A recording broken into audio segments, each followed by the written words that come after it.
আমরা করি না। করি কি? করি না। তিনখানা জিনিস আছে যে জিনিসটা আপনাকে না জেনে আসবে। তিনখানা মেহমান। মেহমান বুঝতে পারছেন? বুঝতে পারছেন মেহমান কাকে বলা হয়? আপনার বাড়িটাকে আমরা কুটুম বলি। কি বলি? কুটুম বলি নিজের ভাষাতে। আপনার বাড়িতে যখন কেউ কুটুম আসবে, আপনার ছেলে হোক, মেয়ে হোক, আপনার জামাই হোক, আগে ফোন করে বলবে অমুক দিন আপনার বাড়িতে আমি যাবো, বলবে নাকি? বলে আসবে। আপনার যে শ্বশুর আছে, শাশুড়ি আছে, আপনার মেয়ে আছে, তাকে ফোন করে বলবে না যে আমি আজকে বিকালে যাচ্ছি, সন্ধ্যার সময় যাচ্ছি, সকালে যাচ্ছি, আসছি, বলে আসবে। তিনখানা মেহমান এমন আছে যে আপনাকে বলে আসবে না, আপনি তো জানতে পারবেন না, আপনার কাছে এসে উপস্থিত হয়ে যাবে। খুব গুরুত্বপূর্ণ কথা, স্মরণ রাখি। আর আমি যেটা ভালো কথা সেটা কি একটু ভাববার কথা আছে। আপনার জামাই আসবে, বেটি আসবে, মামা আসবে, মামু আসবে, কেউ কলকাতা থেকে আসবে, কেউ বোম্বাই থেকে আসবে, তো ফোন করে বলছে অমুক দিন আমি আসবো, আমার জন্য রেডি করে রাখিও। আমরা কি করি? সম্পূর্ণ খাদ্য জোগাড় করি তার জন্য। মেহমান আসবে, কুটুম আসবে আমরা বাড়িতে, আমাকে সম্পূর্ণ জিনিস জোগাড় করতে হবে। কিন্তু তিনখানা মেহমান এমন আছে যে তিনখানা মেহমান আপনার নিকটে আসবে বটে, কিন্তু আপনাকে বলে আসবে না, আপনাকে না জানিয়ে আসবে। সেই তিনখানা মেহমান কে বা কি জানা দরকার আছে। কিতাবের মধ্যে লেখা এক নম্বরে হলো খাদ্য, রিস্ক। এক নম্বরে হলো খাদ্য। কার কোথায় খাদ্য আছে কে খেতে পাবে, কে পাবে না, কার ভাগ্যতে কি আছে না কেউ বলতে পারবে না। আপনি সকাল থেকে না খেয়ে আসেন, আল্লাহ আপনার খাদ্যকে এমন জোগাড় করে রেখেছে যে আপনি চট করে কোথাও গেলে খেতে পেয়ে গেলেন। এক নম্বর হলো কি? খাদ্য। এটা আপনাকে জানিয়ে আসবে না। দ্বিতীয় নম্বরে হলো নসিব, ভাগ্য। দ্বিতীয় নম্বরে নসিব, ভাগ্য। কার নসিবে কি আছে কেউ জানে না, কিন্তু আপনার নসিব কবে পরিবর্তন হয়ে যাবে এটা আপনি বলতে পারবেন না। পারবেন না। তো আপনার নসিব যে ভাগ্য আছে এটা আপনাকে জানিয়ে আসবে না। আপনি হয়তো এখন মালদার আছেন, পয়সাওয়ালা আছেন, টাকাওয়ালা আছেন, জমিদার আছেন, কিন্তু আল্লাহ রাব্বুল ইজ্জত আপনার ভাগ্যকে এমন পরিবর্তন করে দেবে যে আপনি সঙ্গে সঙ্গে গরিব হয়ে যাবেন। আপনি ভাবুন আপনার সামনে সুন্দর সুন্দর খাবার রাখা আছে, ফল আছে, মিষ্টি আছে, আঙ্গুর বেদানা আছে, আপনি হাত দিতে যাবেন সেই সময় এমন হয়ে গেল যে সে খাদ্য পোড়া হয়ে গেল। মানে আপনার নসিবে নাই, ভাগ্যতে নাই। আর এমন জিনিস আছে আপনি বসে আছেন, আপনার ভাগ্যতে আছে, ওই জিনিসটা অটোমেটিক না জানিয়ে আপনার নিকটে চলে আসবে। দুটা জিনিস হলো। তৃতীয় নম্বরে মওত। তৃতীয় নম্বরে মওত। মওত যখন আপনার নিকটে আসবে তো আপনাকে জানিয়ে আসবে না। মওত বলবে আমি তোমার কাছে কালকে যাব, তোমার কাছে পরশু দিন যাব, তোমার কাছে এক মাস পর যাব, তোমার কাছে 2 মাস পর যাব, তুমি রেডি হয়ে যাও। এরকম জানিয়ে মওত আসবে না। মওত আসবে আপনাকে না জানিয়ে। আপনি বলতে পারবেন না যে মওত আমার কবে হবে, আমাকে মরতে কবে হবে, আপনি জানেন না। না জানিয়ে মওত আপনার নিকটে আসবে। সুবহানাল্লাহ। একটা মেহমান আসবেই আপনার নিকটে। আপনার নিকটে আসবে একটা মেহমান। ভালো ভালো জওয়ান জওয়ান ছেলেদেরকে দেখতে পাওয়া যায়, হ্যাঁ না? মোটরসাইকেল চালাচ্ছে, জানবেন মরে যাও। কোথায় গিয়ে অ্যাক্সিডেন্ট হয়ে গেল, শুনে পাওয়া গেল, খবর পাওয়া যাচ্ছে অমুক লোক মরে গেল। তো পাড়াপড়শির লোক কি বলে, এই এখনই দেখলাম মোটরসাইকেল নিয়ে গেল, এখনই মারা গেল।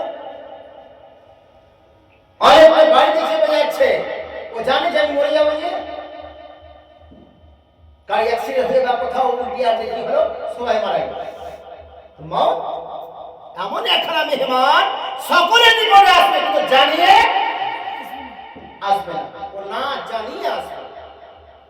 বুঝে গেছেন? অসুবিধা হয়নি তো? তিনখানা জিনিস, তিনখানা মেহমান আপনার নিকটে আসবে অবশ্যই, তবে আপনাকে জানিয়ে আসবে না।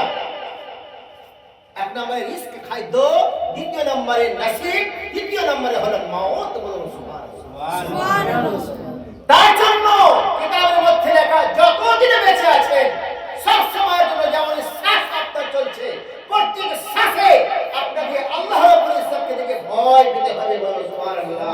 যে এই শ্বাস এখন আমার চলছে, জানি না কখন আমার খবর হয়ে যাবে, শ্বাস স্টার্ট করে বন্ধ হয়ে যাবে, আমি এই দুনিয়া ত্যাগ করে কবরস্থ হয়ে যাব। তার জন্য কিতাবের মধ্যে লেখা প্রত্যেক শ্বাসে আল্লাহকে দেখে ভয় করো। বলুন সুবহানাল্লাহ। আমাদের নিকটে ভয়, আমাদের নিকটে ভয় নাই। এই রাত্রিটা যে কত ফজিলতময় এবং বরকতময় রাত্রি, যদি আজকে মুমিন মুসলমান জানতো যে এই রাতের ফজিলত কতটা আছে, বরকত কতটা আছে, এই রাত্রি উম্মতে মুহাম্মাদের প্রতি আসলো কেন, তার সওয়াব, তার ফজিলত, তার বরকত, তার রহমত কতটা আছে, যদি জানতে পারতো তো আজকে মুমিন মুসলমান বাড়িতে গিয়ে ঘুমিয়ে থাকতো না। বলুন সুবহানাল্লাহ। বাড়িতে ঘুমিয়ে থাকতো না। ও শুনতে পেত যে না আজকে সবে বরাতে রাতে চলে আসছে, আমাদেরকে জাগতে হবে, আল্লাহর ইবাদত করতে হবে, তাহলে আর ঘুম হবে। আজ মানুষের নিকটে একটা জিনিস, মানুষের নিকটে এমন একটা জিনিস চলে এসেছে যে সবে বরাত আসলে হালুয়ানি করতে হবে, ফাতিহা পড়ে খেতে হবে, বাস সবে বরাত আসছে। আর এই আবহাওয়াটা এমন আমাদের এলাকাতে ছড়িয়েছে যে সকলে হালুয়ানি তৈরি করলো, ফাতিহা হলো, খেলো, এই সকলে এখন ঘুমিয়ে গেল, কিছু কাজ না। সবে বরাত একে বলা হয় না, কিতাবের মধ্যে লেখা সবে বরাত একে বলা হয় না যে আপনি সিন্নি করলেন, হালুয়ানি করলেন, ফাতিহা করলেন, আবার খেয়ে দেয় সারাত বেহুশের মতো, মুর্দার মতো ঘুমিয়ে থাকলে এটা সবে বরাতের লক্ষণ নয়। সবে বরাত আমাদের নিকটে এসেছে কিসের জন্য? আল্লাহর ইবাদত এবং রিয়াজত করার জন্য। সুবহানাল্লাহ। মানুষকে যতই আপনি বলবেন তত আরো হারা হচ্ছে। যেমন হযরতে নূহ আলাইহিস সালাম বলেছিলেন, আল্লাহ আমাকে নবী করে আপনি পাঠালেন দুনিয়াতে, কিসের কারণে? মানুষের হেদায়েতের কারণে। সুবহানাল্লাহ। হযরত আদম থেকে নিয়ে ঈসা নবী পর্যন্ত যতগুলো নবী এবং রাসূল দুনিয়াতে এসেছেন, সকল নবী এবং রাসূল মানুষের হেদায়েতের জন্য, মানুষকে সুপথে নিয়ে আসার জন্য এই দুনিয়াতে এসেছেন। বলুন সুবহানাল্লাহ। হযরত নূহ আলাইহিস সালাম এই দুনিয়াতে কতদিন বেঁচেছিলেন কেউ জানেন কি? কতদিন বেঁচেছিলেন দুনিয়াতে এসে? আমরা কেউ জানি না। পবিত্র কালাম পাকের মধ্যে আল্লাহ তাআলা বলেন যে হযরত নূহ আলাইহিস সালাম এই দুনিয়াতে এসে 950 বছর বাহায়াত ছিলেন। সুবহানাল্লাহ। কতদিন? 950 বছর বাহায়াত ছিলেন এই দুনিয়াতে এসে। 950 বছর কতদিন? সুবহানাল্লাহ। এতদিন কেউ আছে? কেউ আছে না। হযরত নূহ আলাইহিস সালাম একদিন বলেন, খোদা আমার উম্মতকে, আমার জামানার লোককে আমি যতই হেদায়েতের দিকে নিয়ে আসি তারা আর বেশি করে কুপথে যাচ্ছে। কি বলছেন হযরত নূহ আলাইহিস সালাম? আল্লাহ আমার কওমের লোককে আমি যতই হেদায়েত করে, দিনে রাতে মেহনত করে তাদেরকে হেদায়েত করছি, আমার দিকে নিয়ে আসছি, কিন্তু তারা অতটাই আমার দিক থেকে পিছিয়ে যাচ্ছে। আল্লাহ আমি এখন কি করব?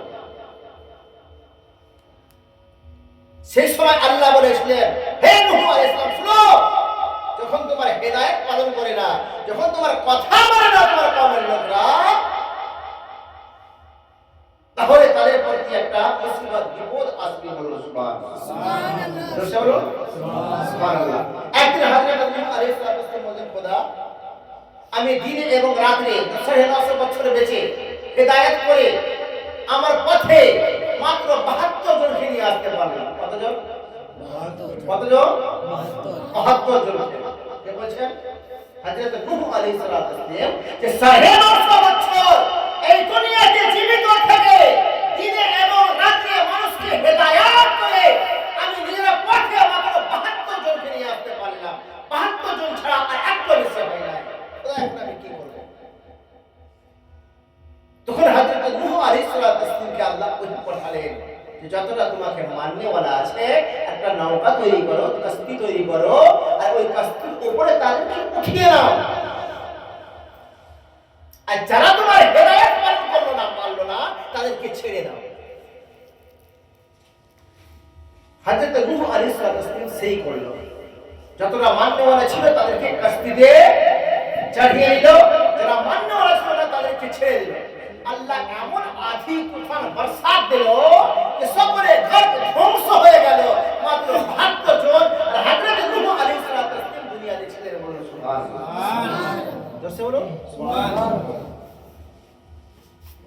তো হযরত নূহ আলাইহিস সালাম এক আল্লাহর নবীর দিকে দি বলে যে আমি যতই মানুষকে হেদায়েত করি আমার দিকে আসে না, তারা উল্টা দিকে ভাবছে। এখনকার লোক আর কি করবে?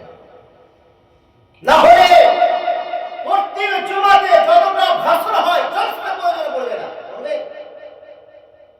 প্রত্যেক জুমাতে যতটা ভাষণ মন্দিরে দেয় জলসা প্রয়োজন পড়বে না।